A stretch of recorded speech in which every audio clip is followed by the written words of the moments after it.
మీకు రాత్రుల్లో నిద్ర లేకుండా చేస్తోంది ఒక ఆడదాని ఆత్మ.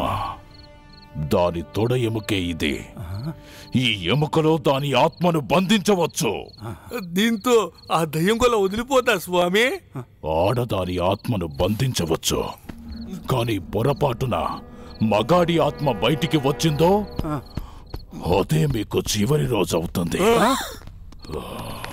ఆంటీ, ఏంటిదంతా? ఏమన్నా పూజ? మీకనవసరం. మేము రీసెర్చ్కి వెళ్ళొస్తామండి. రండ్రా. వీడు మరీ భయంకరంగా ఉన్నాడు రా బాబు.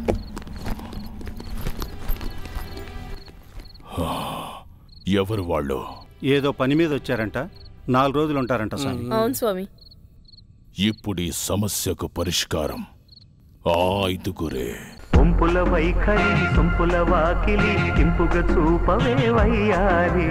వెల్లువ మాదిరి అల్లరి ఆకలి ఎందుకు పోకిరి తాలు మరి. మోవిని మగతావిని ముడివేయనీయవా. కాదని అనలేనని గడియైనాగవా. అదుపు పొదుపు లేని ఆనందం కావాలి.